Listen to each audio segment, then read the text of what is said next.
बिस्मिल्लाहिर्रहमानिर्रहीम। तो जनाब आज की क्लास में हम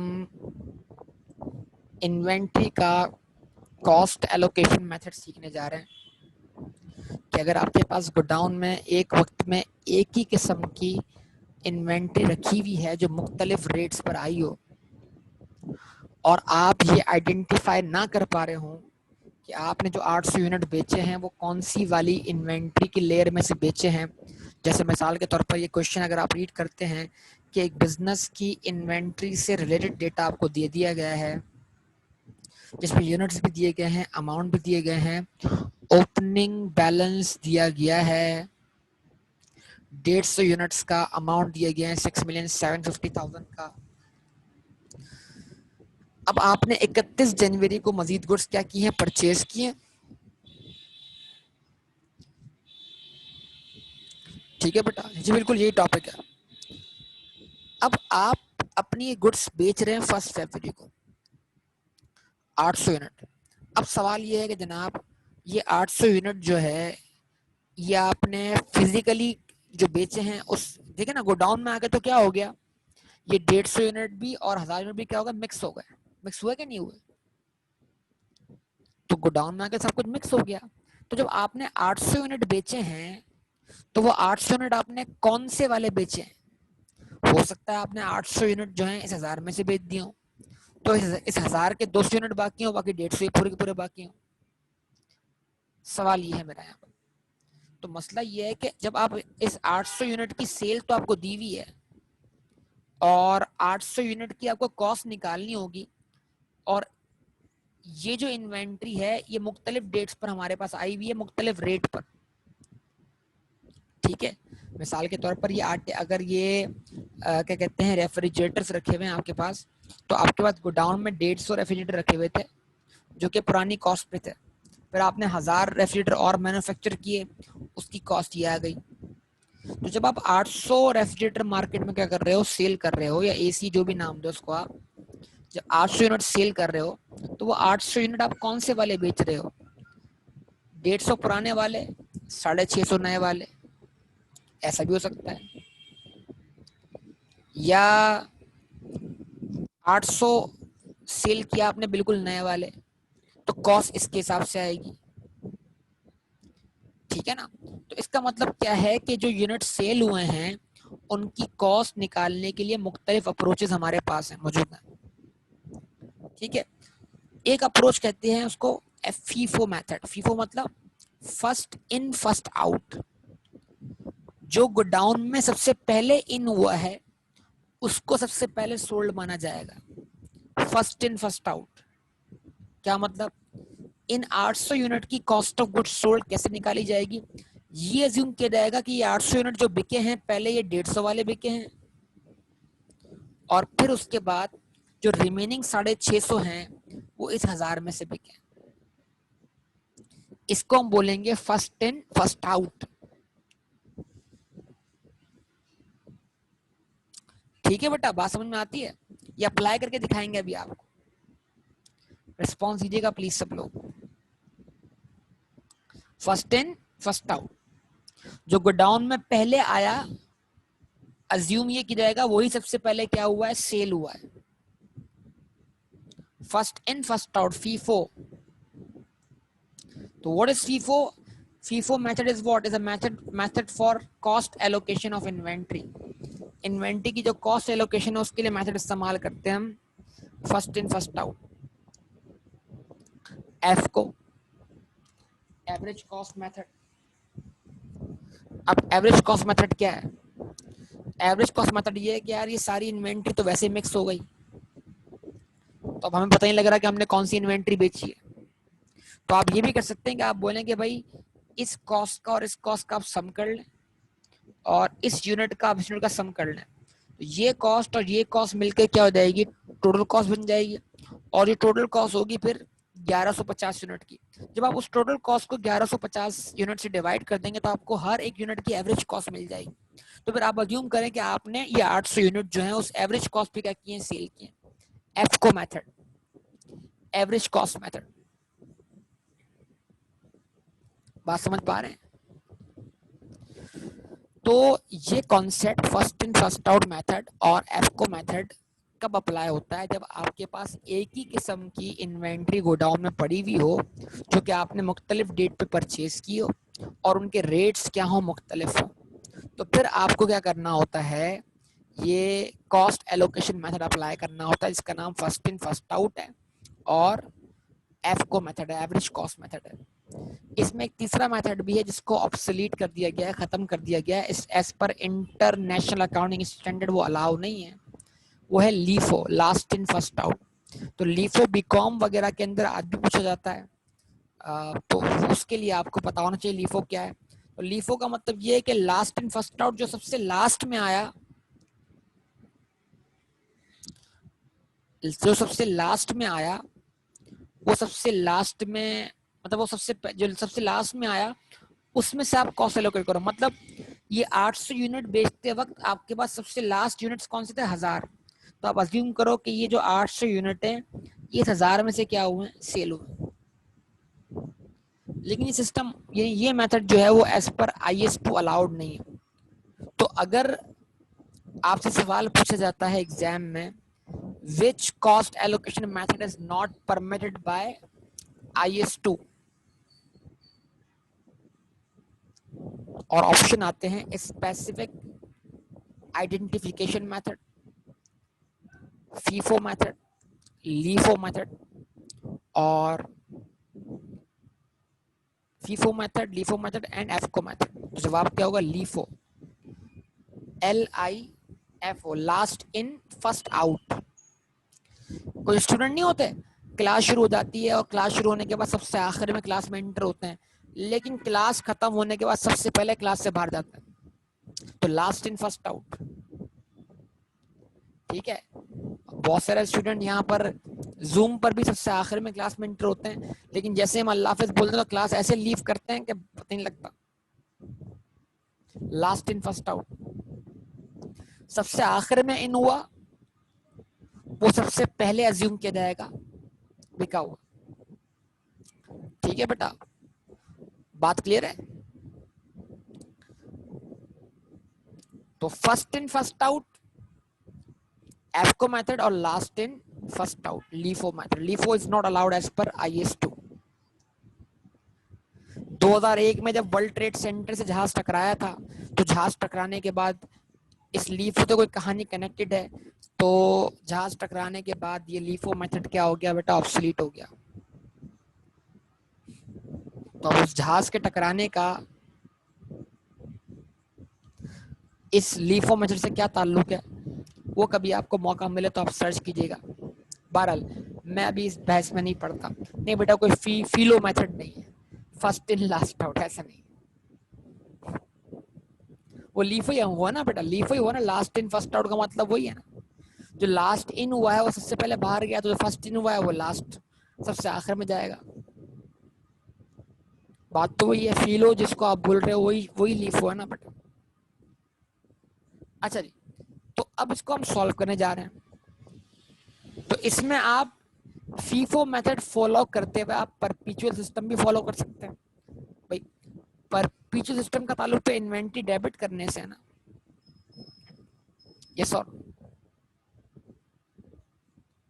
तो मतलब फीफो मेथड फॉलो करते हुए आप सिस्टम परपेचुअल भी फॉलो कर सकते हैं, और फीफो मेथड फॉलो करते हुए आप सिस्टम पीरियोडिक भी फॉलो कर सकते हैं। तो फीफो के अंदर दो केस बन जाएंगे, FIFO perpetual and FIFO periodic. F को सॉल्व करते वक्त भी दो केस बन जाएंगे, एफ को परपेचुअल एंड एफ को पीरियोडिक। यस और रिस्पॉन्स दीजिएगा।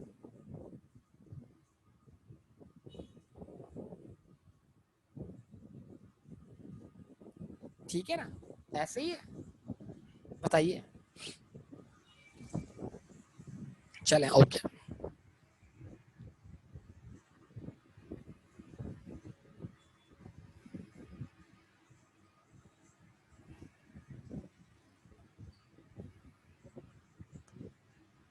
तो इसको स्टार्ट करते हैं सबसे पहले कौन से मेथड से बेटा?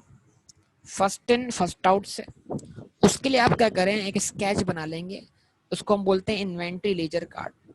जो गोडाउन में स्टॉक कीपर होता है ना, स्टॉक कीपर वो इस रिकॉर्ड को मेंटेन करता है कि गोडाउन में कितना स्टॉक इन हुआ और कितना स्टॉक आउट हुआ, तो किस रेट पे इन हुआ और किस रेट पे आउट हुआ। ठीक है, बात समझ पा रहे हैं?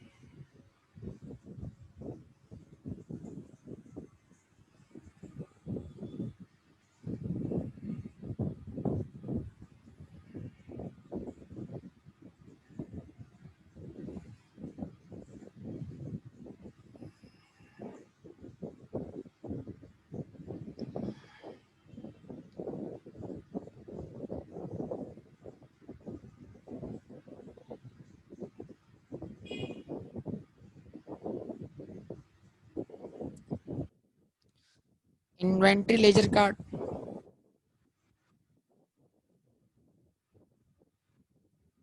फीफो, परपीचुअल।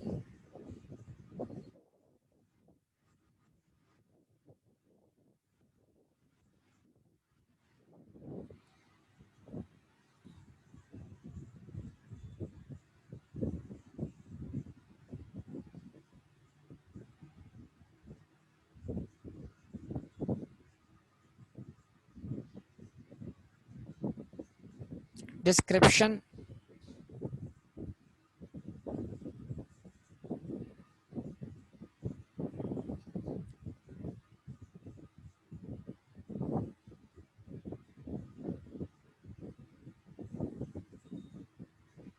रेसिट्स,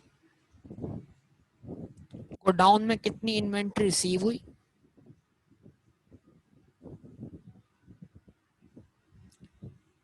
इश्यूज, गोडाउन में कितनी इन्वेंट्री इशू हुई, गोडाउन से बाहर गई, एंड व्हाट,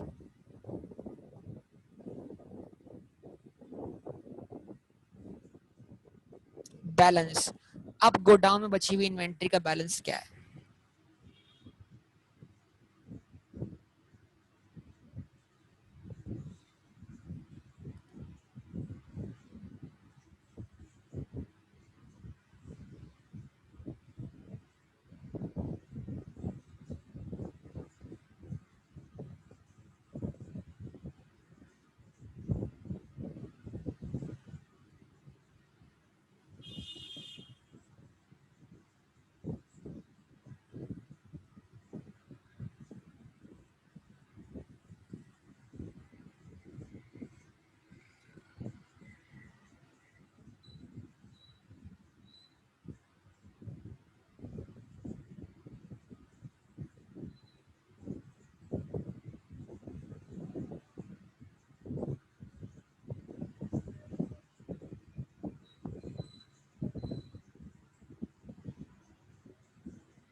ठीक है, यूनिट्स, रेट, अमाउंट।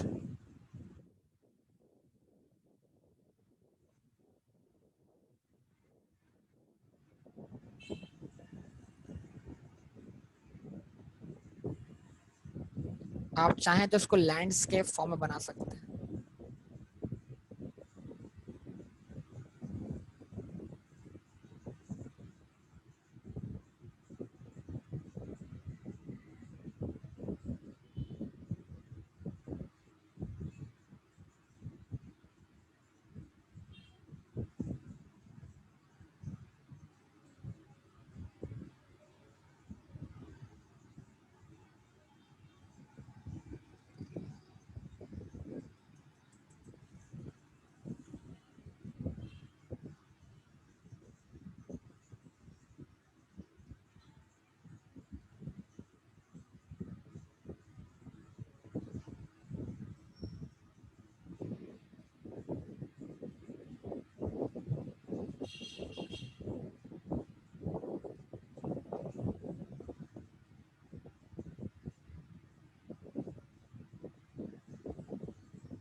जितनी किस्म की आपके पास इन्वेंट्रीज होंगी, हर इन्वेंट्री का अलग अलग बनेगा। मतलब अगर मिसाल के तौर पे आपके पास डॉलेंस के एसी हैं, तो डॉलेंस के अगर आपके पास इन्वर्टर एसी अलग हैं और नॉर्मल एसी अलग हैं, तो उन हर मतलब अगर कंपनी एक हो लेकिन इन्वेंट्री मुख्तलिफ किस्म की हो, तो हर इन्वेंट्री का अलग अलग रिकॉर्ड बनाया जाएगा।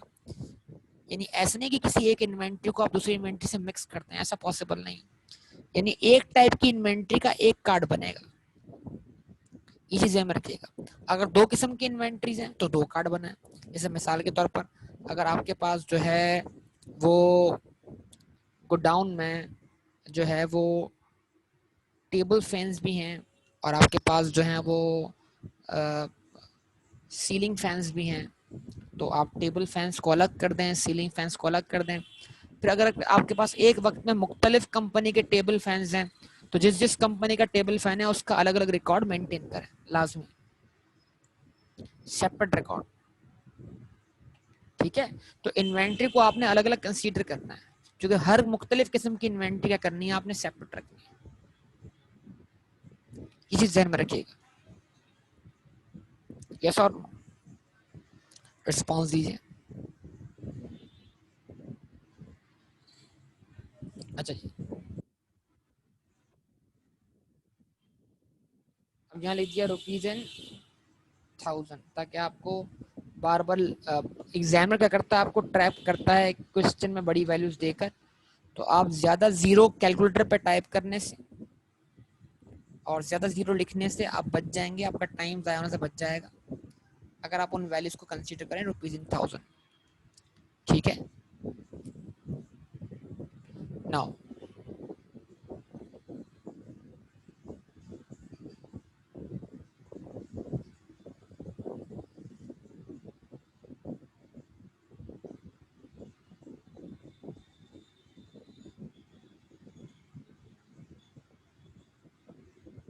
बैलेंस एज ऑन 1 जनवरी। तो आपने कहा 1 जनवरी आपके पास बैलेंस है 150 यूनिट का, और 6,750,000 आपके पास क्या है, अमाउंट है। तो जो कि ऑलरेडी रुपीज इन 1000 में, तो आपका रेट भी रुपीज इन 1000 में आएगा। ठीक है ना बेटा, तब आप क्या करो, आप 6,750,000 को डिवाइड बाय 150 करो, तो आपको रेट मिल जाएगा इसका 45। ठीक है, तो ओपनिंग स्टॉक आपके पास महंगा आया हुआ है। अच्छा, ये इस साल रिसीव नहीं हुआ, ये पहले से आपके पास मौजूद है।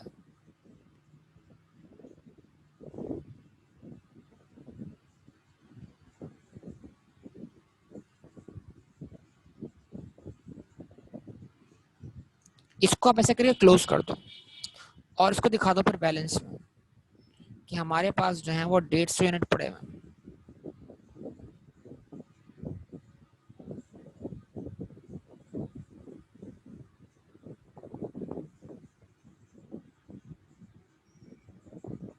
ठीक है जी ना, अब आपने क्या किया बेटा, अब आपने दिखाया ट्रांजैक्शन, दिखाई परचेज, यानी आपने इन्वेंट्री परचेज की है, परचेज ऑन 31 जनवरी। 31 जनवरी को आपने 1000 यूनिट्स परचेज किए हैं, गोडाउन में आपको रिसीव हुए हैं, और कितनी कॉस्ट पे आपने रिसीव किए हैं, वो कॉस्ट है आपके पास कितनी, 44 मिलियन।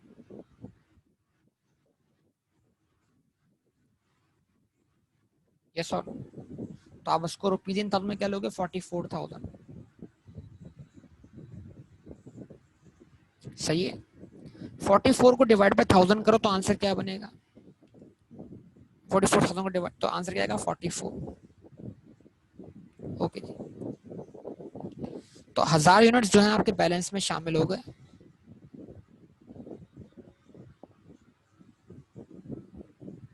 फोर्टी फोर के रेट पर।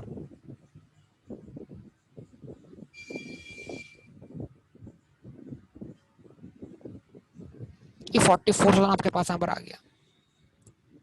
ठीक है, क्लियर बेटा यहाँ तक बात?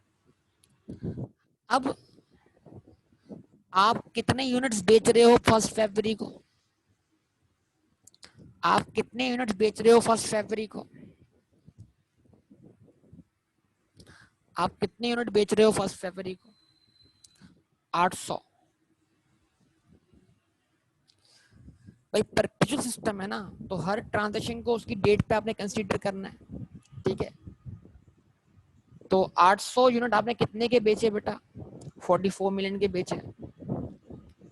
लेकिन ये 44 मिलियन तो सेलिंग प्राइस है ना, हमें इन 800 यूनिट की कॉस्ट भी तो वर्कआउट करनी है कि 800 यूनिट हमने कितनी कॉस्ट पे बेचे। तो इन 800 यूनिट की कॉस्ट एलोकेट करनी है। हम यहाँ पर सेलिंग प्राइस वर्कआउट नहीं कर रहे, सेलिंग प्राइस तो दी हुई है आपको। अगर आप 44 मिलियन को डिवाइड करेंगे ना 800 से, तो आपको सेलिंग प्राइस मिल जाएगी 55,000। ये सर जवाब दे सब लोग। तो ये 800 यूनिट की सेलिंग प्राइस है, इस वैल्यू पे सेल रिकॉर्ड हो रही है। अभी हम सेल रिकॉर्ड नहीं कर रहे, हम यहाँ पर कॉस्ट एलोकेट कर रहे हैं। और कॉस्ट एलोकेट करते वक्त हमें ये मालूम करना है कि जो 800 यूनिट हमने सेल किए उसकी कॉस्ट हम कैसे निकालें। क्या हम 800 में से 150 ये वाले यूनिट सोल्ड माने, बाकी 650 यहाँ से सोल्ड माने? अगर हम ऐसा सोचते हैं तो इसका मतलब हम फीफो फॉलो कर रहे हैं। और अगर हम इस 150 और 1000 का एवरेज कर लेते हैं, जो एवरेज रेट आता है उस पे अगर इन यूनिट्स को इशू मानते हैं, तो इसका मतलब ये हुआ कि हम एफ को मेथड फॉलो कर रहे हैं। अभी हम कौन सा मेथड फॉलो कर रहे हैं? First in first out. यानी क्या मतलब, इन 800 यूनिट को जो हमने सेल किया है,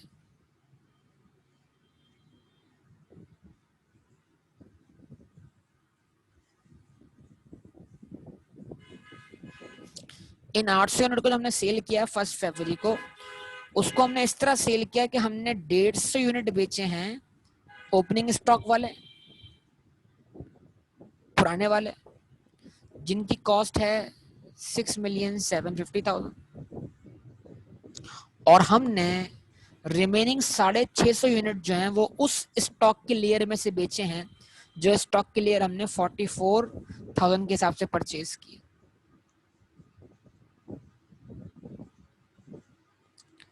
तो 650 को 44 से क्या करें, मल्टीप्लाई करें, बताएं क्या आंसर आता है?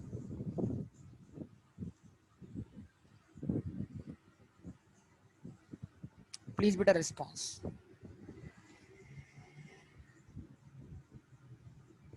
28,600।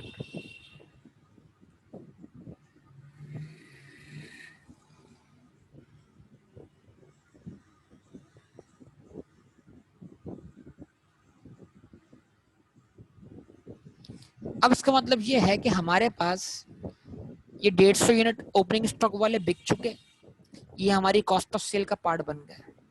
1000 में से 650 यूनिट 44 की कॉस्ट के हिसाब से हमारी कॉस्ट ऑफ सेल का पार्ट बन गए। यस और नो? तो फिर अब जो बैलेंस हमारे पास गोडाउन में बचा हुआ है, जो बचा हुआ स्टॉक है, वो 350 यूनिट हैं, जो हमने 44 रुपीज के हिसाब से क्या किए थे, परचेज किए थे। और अगर आप 350 को मल्टीप्लाई 44 करेंगे तो आपको रिमेनिंग बचे हुए यूनिट्स की कॉस्ट मिल जाएगी।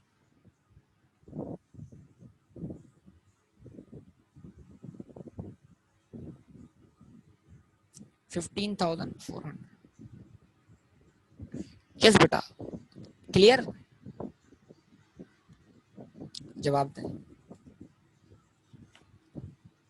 भाई। आपने 1 फरवरी को कितने यूनिट्स बेचे हैं? 800। तो 800 में से आपने 150 ये वाले बेच दिए, तो 800 में से अगर 150 ये वाले बेच दिए तो रिमेनिंग कितने बचे? 800 में तो 150 निकालें, क्या बचेगा आंसर? 650। तो 650 आपने कहाँ से बेचे हैं? इस 1000 में से। तो अगर 650 आपने इस 1000 में से बेच दिए हैं, तो अब आपके पास 1000 में से रिमेनिंग कितने बचे? 350। तो हमने उन 800 यूनिट की कॉस्ट ऑफ सेल निकाली है first in first out apply करके, कि जो 800 यूनिट बेचे हमने उसमें से 150 यूनिट हमने लिए 45 वाले रेट पर, और बाकी रिमेनिंग 650 यूनिट लिए हमने 44 वाले रेट पर। इस तरह जो हमारे पास 350 यूनिट बच गए गोडाउन में, वो सबसे आखिर में से बचे हैं ना, क्योंकि फर्स्ट वाले सारे बिक गए। तो 350 इंटू 44, ये आपके पास आंसर आ गया। क्लियर है बात बेटा?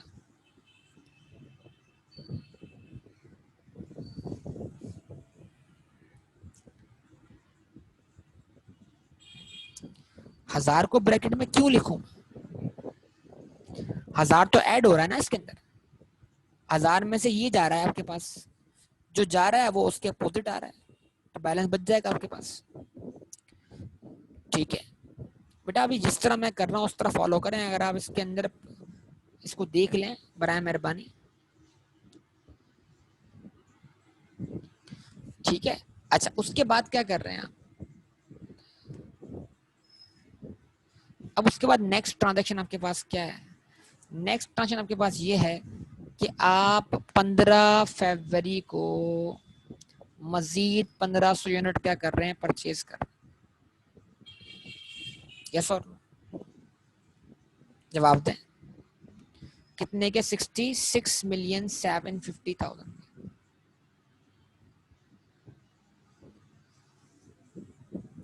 तो आपने लिखा क्या?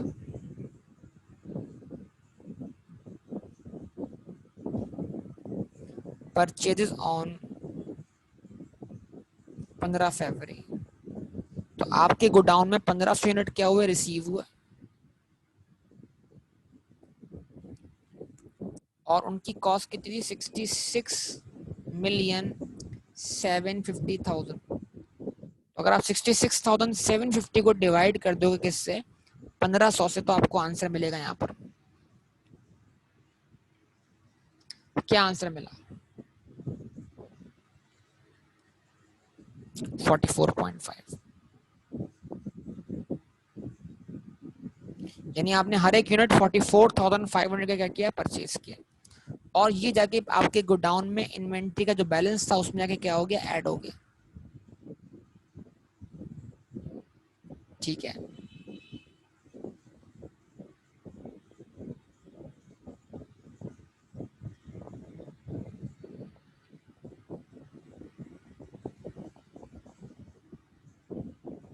सही है बेटा? जवाब दें। अब उसके बाद क्या है? आप गुड्स क्या कर रहे हैं, सेल कर रहे हैं।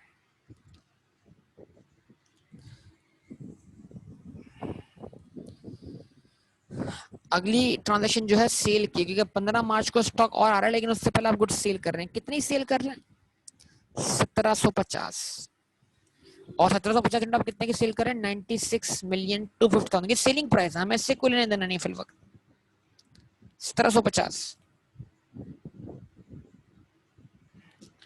अब जाहिर सी बात है 1750 यूनिट अगर आपने सेल किए हैं, तो 1750 यूनिट सेल करने के लिए अगर आप 1750 यूनिट की कॉस्ट अगर आप वर्कआउट करना चाहते हैं और फीफो मेथड से, तो आपको ये मानना पड़ेगा 1750 में आपने 350 यूनिट ये वाले बेचे हैं जो बचे हुए थे आपके पास पहले के। यस और बाकी रिमेनिंग यूनिट्स के किए आपने यहां से बेचे हैं। क्या ख्याल है? तो अब हम अगर first in first out method follow कर रहे हैं, तो first in first out method follow करने के लिए सेल्स ऑन 1 मार्च 1750 यूनिट की सेल हुई है, लेकिन उसकी कॉस्ट एलोकेट करने के लिए हमें मानना है कि हमने 350 यूनिट जो है वो 44 वाले रेट वाले बेचे हैं, जो हमें 44 के पड़े थे। उनकी कॉस्ट क्या है? 15,400। सही है जी। और अगर 1750 में से आप निकाल लेते हैं 350, तो बैलेंस कितना बचता है? रिमेनिंग कितने यूनिट आपने बेचे? 1400। तो वो 1400 ऑब्वियसली आपने इस 1500 वाले स्टॉक में से बेचे हैं, जिसका रेट 44.5 था। यस और बताइए। तो अगर आप 1400 को 44.5 से मल्टीप्लाई कर दे तो आंसर क्या होगा? 62,300। तो अब आप देखिए यहाँ पर आपके पास क्या बचता है, बैलेंस।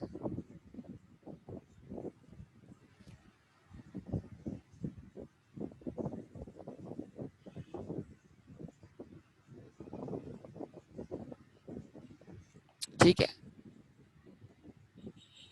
तो जो बैलेंस बचेगा वो क्या बचेंगे, 100 यूनिट बचेंगे।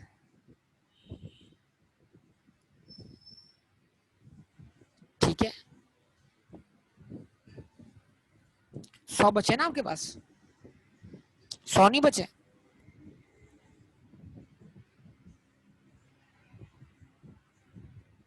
₹350 बचे। कैसे बेटा, आपके पास 350 ये थे, 1500 ये थे, टोटल सम कितना बनता है इसका, 1850। अगर 1850 में से आप 1700 यूनिट निकाल 1750 यूनिट निकाल लेते हैं तो आपके पास बचते कितने हैं, 100 बचते हैं ना। वो 100 कौन से हैं, वो 100 जो हैं वो 44.5 वाले रेट वाले हैं, क्योंकि आपने जो बेचे हैं उसकी कॉस्ट आपने मानी है, जो स्टॉक आपके पास पहले आया वो पहले गया। तो अगर 100 को आप 44.5 से मल्टीप्लाई करते हैं तो आपके पास जो आंसर बनेगा वो आंसर क्या बनेगा, 4450। सही है बेटा, यहाँ तक बात क्लियर हो रही है आपको। अच्छा, अब उसके बाद क्या हो गया जनाब, उसके बाद ये मामला हुआ कि आपने मजीद यूनिट परचेज किए। बेटा 1750 में थोड़ी 1400 सेल आपने सेल किए, क्या हो गया, क्या कर रहे हो बेटा राहील, आपने 1750 सेल किए।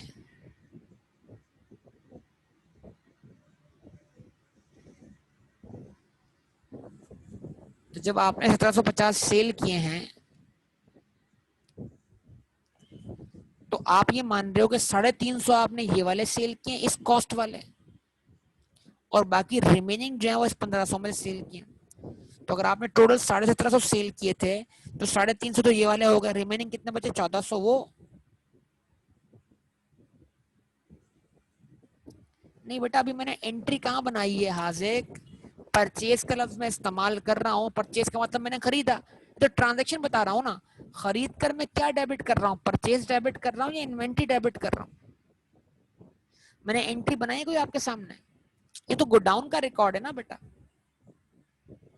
अगर मैं बोलूँ परचेज ऑफ इन्वेंट्री तो मैं एंट्री अभी थोड़ी बना रहा हूँ बेटा, परपीचुअल सिस्टम तो आपको एंट्री में दिखेगा ना, यस और नो।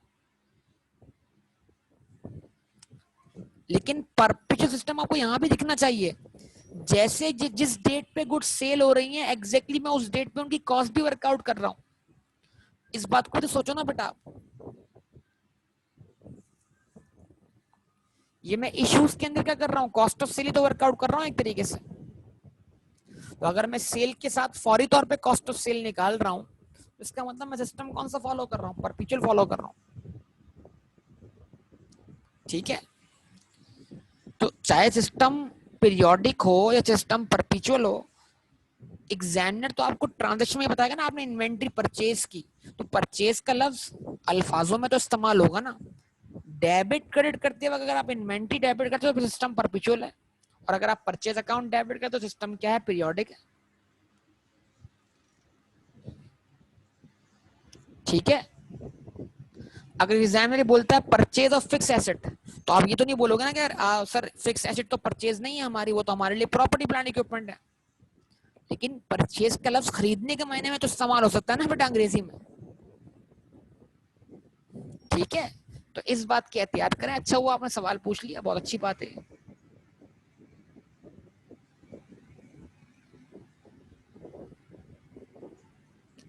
परचेजेस ऑन 15 मार्च, 15 मार्च को आपने मजीद यूनिट्स क्या किए हैं, परचेज किए हैं, कितने, 500, कितने के, 22,500।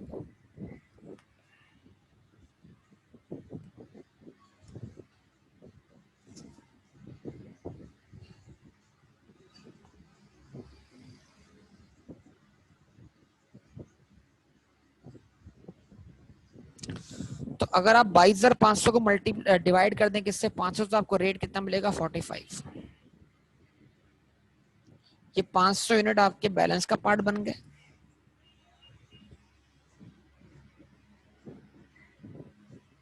ठीक है, और आंसर आ गया 22,500।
आप टोटल कर लेंगे इसको इस तरीके से स्पेस देकर, लेकिन एक चीज रुक जाइएगा जरा, एक चीज आपको इसमें ऐड कर दूं।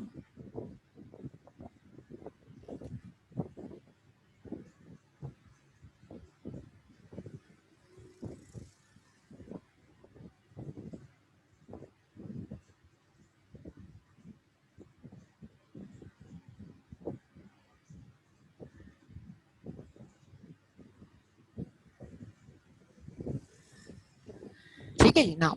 तो अब क्या करें, देखें सबसे पहले तो चीज आप क्या करें, जब आपने ओपनिंग बैलेंस को रिसिप्ट में लिखा है ना, ओरिजिनली रिसिप्ट नहीं है, पिछले साल का बचा हुआ स्टॉक। अब मैंने इसको रिसिप्ट में क्यों लिखा है, ताकि एक चीज आपकी वेरीफाई हो। ये मैं इजाफी काम करता हूँ आमतौर पर, जब आप सॉल्यूशंस देखेंगे तो आपको ओपनिंग स्टॉक रिसिप्ट के कॉलम में लिखा हुआ नहीं दिखेगा, बल्कि डायरेक्ट कहाँ लिखा हुआ दिखेगा, बैलेंस की कॉलम में। लेकिन मैं इसको लिखता हूँ यहाँ पर जानबूझ के, ताकि मैं कुछ वेरीफाई करवा सकूँ आपको। ठीक है, अब आप ये बताइए, इतना स्टॉक तो साल के स्टार्ट पर हमारे पास पहले से मौजूद था। ये मतलब क्वार्टर की बात कर लें, जनवरी से लेकर मार्च एक क्वार्टर है, तो क्वार्टर के स्टार्ट पर इतना स्टॉक हमारे पास पहले से मौजूद था। ये हो गया हमारा ओपनिंग स्टॉक। यस और नो? इतने से हमने स्टॉक क्या किया, मजीद परचेज किया। तो हमने मजीद स्टॉक कितने से परचेज किया, 1000 प्लस 1500, 2500 प्लस 500, कितना होगा, 3000। यस और रिस्पॉन्स प्लीज, रिस्पॉन्स। तो मैंने जो सम किया ना, ये लाइन लगाने के बाद, तो मैंने पहले सम किया 1 2 3, जो ड्यूरिंग द क्वार्टर या ड्यूरिंग द ईयर मैंने यूनिट्स परचेज किए। अभी मैंने इसको 150 में शामिल नहीं किया। अच्छा, 44,000, 66,750, 22,500, इन तीनों का सम कीजिए, क्या आंसर बनता है।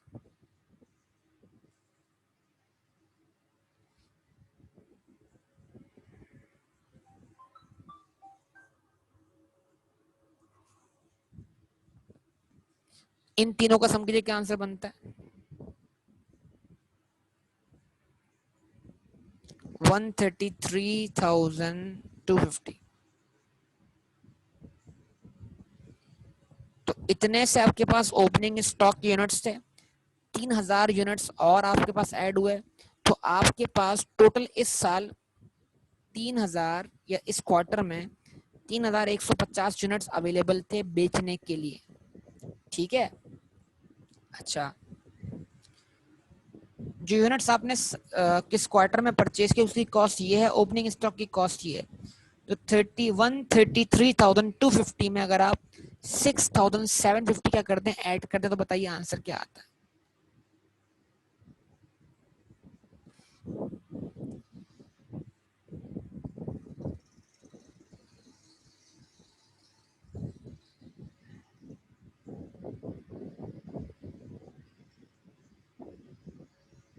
$140,000।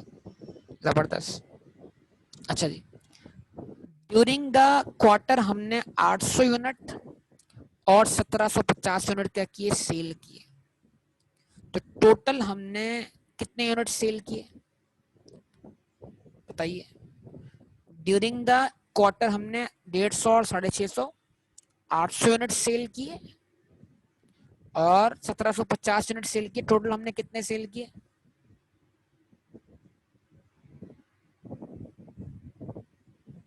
2550 यूनिट सेल किए। 2550 होना चाहिए, 2600 कैसे, 800 और 1750।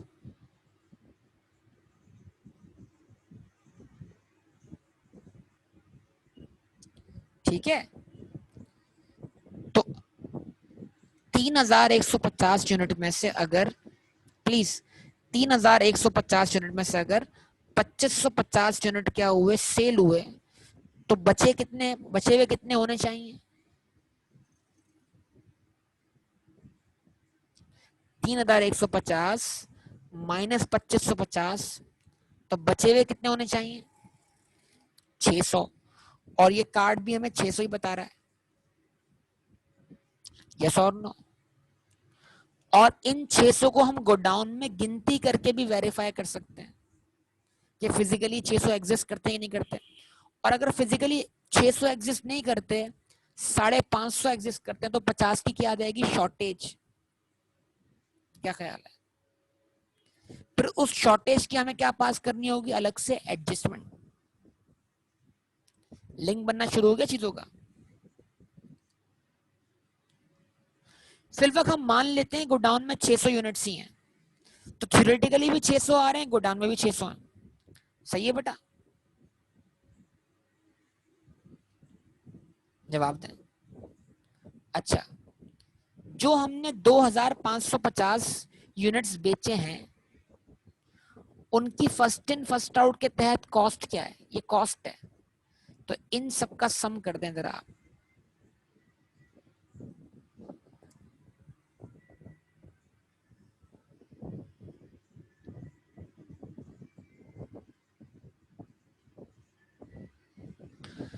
$113,050, यस और नो, जवाब दीजिए।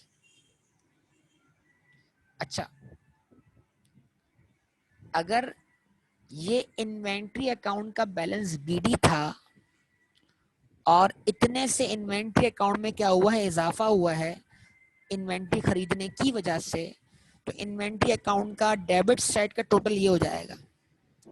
उसमें से इतनी इन्वेंट्री बिक गई है जिसकी एंट्री बनी है कॉस्ट ऑफ सेल डेबिट 1,13,050 से इन्वेंट्री अकाउंट क्रेडिट। तो इतनी इन्वेंट्री में से इतनी इन्वेंट्री सोल्ड करने के बाद जो यूनिट्स बचे हैं उनका रिमेनिंग बैलेंस क्या होना चाहिए। तो 1,40,000 माइनस 1,13,050, डिफरेंस निकालिए क्या आता है, 26,950, यस और नो, रिस्पॉन्स करें। और आप 26,950 को गोडाउन जाके वेरीफाई कर सकते हैं। 100 यूनिट गोडाउन में पड़े हैं 44 पॉइंट वाले रेट वाले,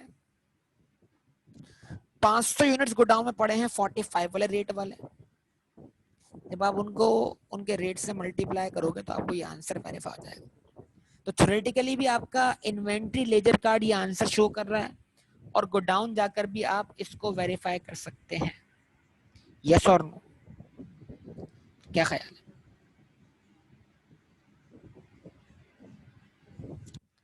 ठीक है, अब एक हकीकत आपके सामने बयान करूं, इन रियलिटी ये इन्वेंट्री अकाउंट ही है, लेकिन ये इन्वेंट्री अकाउंट जो है,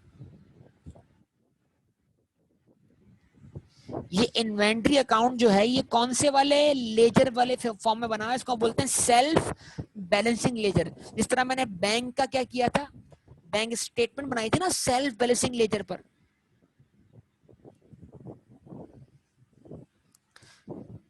जिसका बैलेंस वाला कॉलम हर वक्त अपडेट होता रहता था। तो ये सेल्फ बैलेंसिंग लेजर तो है, और क्या है। देखो, ये इन्वेंट्री का बैलेंस बीडी बैलेंस में आ गया, इतने से इन्वेंट्री डेबिट हुई, डेबिट हो गया, क्या हो गया, बैलेंस में इजाफा हो गया। इतने से इन्वेंट्री अकाउंट क्रेडिट हुआ, तो क्रेडिट होने के बाद बैलेंस कम होने के बाद ये बच गया। फिर इन्वेंट्री मजीद डेबिट हुई, बैलेंस में इजाफा हो गया। इन्वेंट्री इतने से क्रेडिट हुई, बैलेंस कम होने के बाद बैलेंस ये बचा। फिर इन्वेंट्री डेबिट हुई, डेबिट होने के बाद बैलेंस ये बचा, और ये आपके सामने।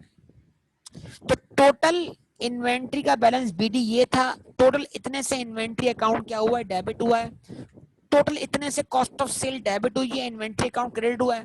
तो ये इन्वेंट्री अकाउंट का बैलेंस सीडी है कॉस्ट पर। यस और रिस्पॉन्स कीजिए। अगर मैं इस सब सिनेरियो को एक तरीके से दिखा देता हूं, एक टी अकाउंट में, जो कि इन्वेंट्री अकाउंट कहलाता है, जो कि कहां बन रहा होता है, जर्नल लेजर में।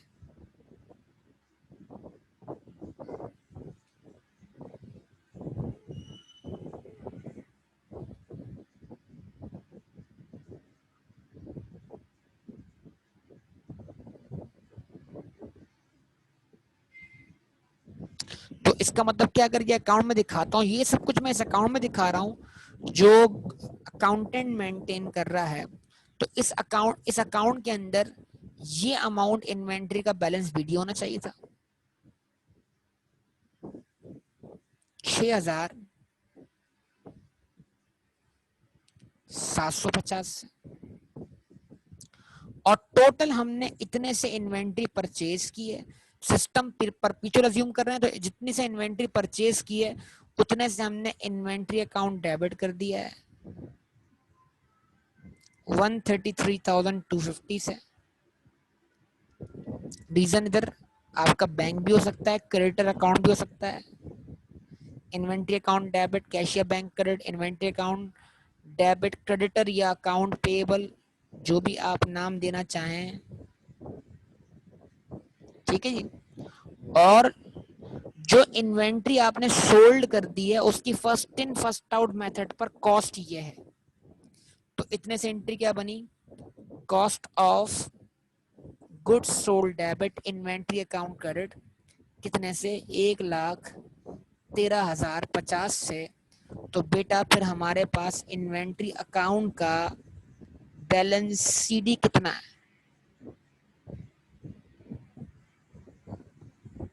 खुद ब खुद आएगा 26,950।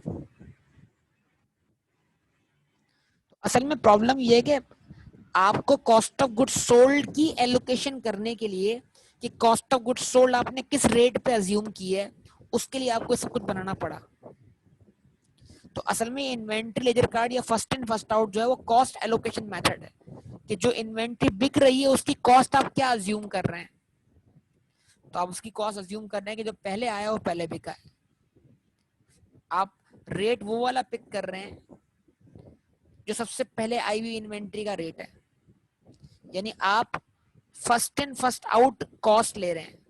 जो इन्वेंट्री पहले खरीदी गई है उसकी कॉस्ट सबसे पहले कॉस्ट ऑफ सेल क्या बनेगी, पार्ट बनेगी। समझ में आई बात या नहीं? यस और नो, प्लीज रिस्पॉन्स दीजिए। ठीक है, तो ये आज एक बुनियादी डिस्कशन आपसे हुआ। टाइम थोड़ा अगर और तो ये डिस्कशन थोड़ा और आगे बढ़ जाता, लेकिन इंशाल्लाह इसको कल मजीद कंटिन्यू कर लेंगे। ठीक है, आप क्वेश्चन बैंक में जरा इस तरह के क्वेश्चन ढूंढिएगा जहां पर आपको इन्वेंट्री लेजर कार्ड बनाना हो, और उसमें आप कम से कम फीफो की प्रैक्टिस तो करें। है ना। बाकी मैं एफ को आपको कल सिखाता हूँ और फिर परपेचुअल और पीरियोडिक का फर्क भी समझा दूंगा इसके अंदर, ठीक है ना। चैप्टर आप देख लीजिएगा कौन सा है। ओके बेटा, अल्लाह हाफिज।